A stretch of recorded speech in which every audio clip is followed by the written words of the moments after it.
trouve que c'est assez important. L'Ordre de Malte a des secouristes qui sont bénévoles. Donc, c'est des gens qui ont déjà un parcours professionnel dans leur activité de tous les jours et ils donnent de leur temps pour porter secours à d'autres personnes. Que je suis secouriste, donc suivant ma formation et aux différents postes de secours, c'est-à-dire que si jamais il y a un cas ou n'importe quoi en termes d'accident, de malaise, où on est sur le terrain, on est apte à apporter les premiers soins. Si on est confronté à une personne qui est inconsciente et qui respire, la première chose à faire, c'est faire le test de la conscience. Donc, c'est lui serrer les deux mains, non pas une main. Toujours prendre l'habitude de faire les deux mains, parce que la personne peut probablement avoir une hémiplégie. Et ensuite, lui demander d'ouvrir les yeux, voir s'il arrive à nous répondre. Suite à ça, si on n'a toujours pas de réponse, c'est de faire une bascule prudente de la tête.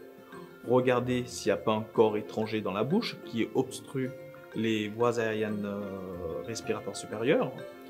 Suite à ça, dès qu'on a fait cette vérification, c'est mettre une main sur le ventre pour voir si on a une fréquence respiratoire, des mouvements respiratoires. Au moins 8 secondes pour voir si elles sont régulières, amples également. Suite à ça, bon, on est plus ou moins, enfin, on est sûr que cette personne elle est inconsciente parce qu'elle ne répond pas, mais qu'elle respire. Donc, la conduite à tenir et le geste technique à effectuer, c'est faire une PLS, une position latérale de sécurité. Et la position latérale de sécurité, c'est un geste qui peut être effectué à partir d'un enfant de 4 à 5 ans et il n'y a pas d'âge limite.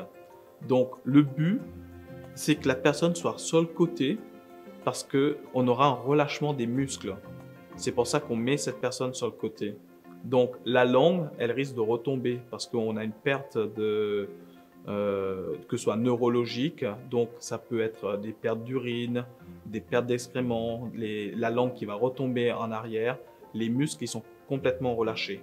Donc, le fait de basculer sur le côté et d'ouvrir la bouche permet un écoulement si éventuellement cette personne est amenée à vomir. Et suite à ça, donc on va prévenir les services de secours, toujours en restant à côté de cette personne pour faire une surveillance, parce que cette personne reste quand même critique, car elle peut à tout moment faire un arrêt cardiaque ou un arrêt respiratoire qui va entraîner un arrêt circulatoire. Moi, j'ai un truc qui est mémotechnique, c'est les 3 J. Donc, je suis, je me trouve et je fais. Donc, je suis Olivier Brunel avec le numéro de téléphone éventuellement, mais de toute façon, les services de secours l'auront déjà.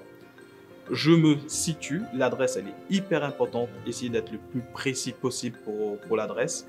J'effectue, donc je fais le geste, une PLS, parce que je suis en présence d'une personne de X âge qui est inconscient et qui respire, donc j'ai fait une PLS. Je demande une ambulance de toute urgence.